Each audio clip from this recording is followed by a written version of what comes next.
Hello, welcome to another beautiful day on the inside. I'm Irene and I'm joined with my co-host, Minyata Ronald. Okay, a lot has been happening this week, and as usual, we come to give you the very best of our updates. You need to be updated. Now, if you did subscribe to the Campusa, please do so right now. For the last episode that was there, we did talk about EU and passing the resolution on ECOP, Uganda's oil. So, if you have not subscribed, subscribe and watch that one, because we are linking you to what is happening so that you are on board with your country's issues on national resources. Minyata, let's start this conversation. Last week, the EU Parliament passed a resolution on ECOP denying them a go-ahead on the project, calling it a risk factor on the environment, violation of human rights. Let's begin our discussion from there. So apparently over 300 members of parliament from there decided to say Uganda should first cease that operation. Yes. So, but do you want oil? Me, I want oil. I do. Why not? We don't know whether you want oil or you don't want oil. So apparently our the former president aspirant, that's Kyagulanyi, is mobilizing people and saying, yes, it was him and his crew that went and said, no, EU, you see what? You can't allow this project to happen. Reason being, there is a lot of human rights violation in nation. So if you allow this project to continue, that means you are like facilitating what? The dictator, he likes calling him the dictator. Yes. And remember, this is East African crude oil pipeline project. The pipeline is supposed to cut over 290 kilometers. Yes. That's over 10 districts. That's oil. That's more than 800 miles. So according to that project, people are supposed to be compensated when the thing is passing through your land. First go somewhere and go away. Yes. But this seems not to be going on in a right way according to the red faction. Yes, like the facts which are on ground is that whoever the pipeline passes through the property will be compensated. But the issue is, during this compensation period, the Act provides that you cannot use your land. So what happens to the arable land, the farmland which is happening? How can local citizens just sit there, wait for compensation, which actually it is not an amount which can motivate you to leave your land? It is actually small, and most people have come up to say this compensation, it is little for the much project you're having. You're compensating them too little to leave their land and to resettle them far from their families. Others are claiming that where the pipeline is passing, it is a risk factor to the environment.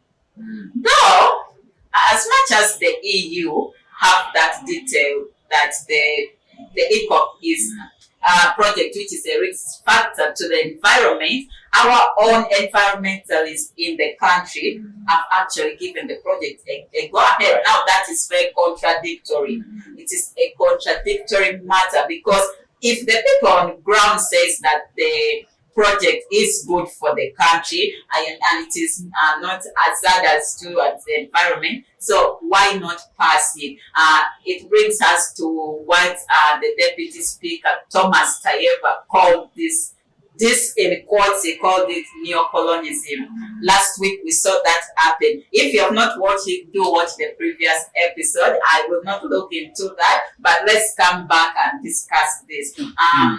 When you see this oil, now we talked about Russia-Ukraine war in our previous episode, and the impacts of the effects of the war of Russia-Ukraine. Now, oil is one of them. Petroleum is one of them. Uganda, as of now, we are going through inflation rate, which I don't know who is going to save us, but the prices have increased, which is a factor of oil. Now, if we link this to our own oil, which is available, I think these Western worlds, probably they don't want to see countries like Uganda develop. What do you say about that? You see, our petrol is almost going for $1.50. That's a liter. Okay, around 6,500 a liter. That means right now we really need petrol like nothing. But then for me, I think this is a political game, a ping pong just around here and there. Exactly. Because if the current president is saying we should be having oil, and remember, age is also creeping up on most of these leaders. Exactly. But then someone who is looking at the future is trying to say, no, that oil should first wait. Could he also be looking at the future so that he benefits from this oil? I don't know that. But if it is like that, okay, we know people are going to get compensated, and maybe there is that climate thing or what.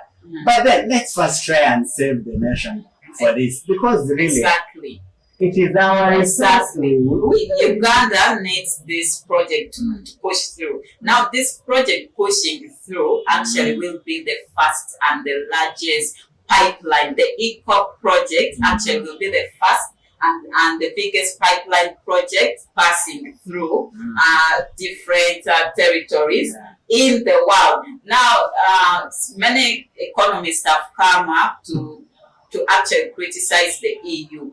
Why criticize a project that is going to actually change lives of bring development? You know, when a project like pipeline comes on board, we are going to have infrastructure development. Definitely, roads will pass through also those districts. We are going to have development in terms of employment opportunities. So many workers and also development of the areas where there's a project like pipeline. We are going to actually expect that that district is going to receive some kind of support from local government. At the same time, we are going to cut down the rising and increasing rate of living and in the rate of inflation in the country.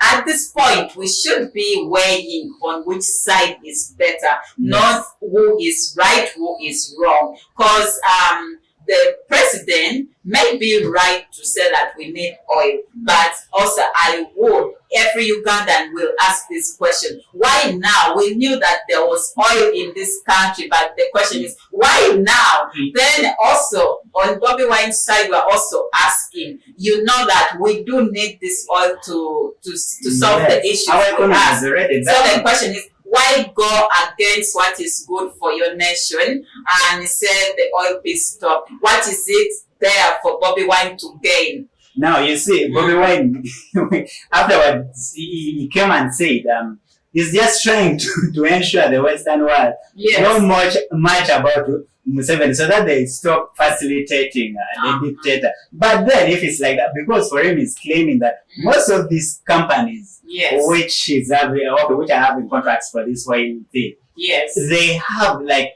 people in there. Some of them could be related to the first family, to state or so on. Though they just pretend and they stay in UK. But they have a relationship with the current government. That's why it doesn't want oil to come out of our land currently, unless we sweep out that. But then we also saw Vice President, that is just a loophole, during the 7th UN Assembly, General Assembly. She came and was pointing this out to the President of UN, that is Guterres. She was saying that, yes, we know, but we have put all procedures to ensure that these people are compensated. Climate is also catered for. So why should maybe UN should talk to EU since they are partner in a given way, so that at least this project goes on. Remember, this is a multi-million project that we can't just lose it like that. And a lot has already been spent in the contract and the financing, the planning process. The country has spent a lot of money in this project. Actually, cutting it off at the last minute will actually be a loss to the government of Uganda. I strongly believe that, yes, we do have the social and environmental aspect of it, but let us stick to the economic factor of this project, because it will actually take us to a whole new level of development. The politics will be there. Let the politics wait. Yes, the politics is there, but we shall move forward. But I call upon you guys, in Uganda, if you don't speak up for your country, nobody will do for you. So first thing you're going to do is subscribe and share these videos to as many people as possible so that they are aware of what is happening in Uganda for Uganda. So from us, that's what we got for you this and episode. we'll throw it back to you to discuss more. Let's sign out for now. Bye-bye.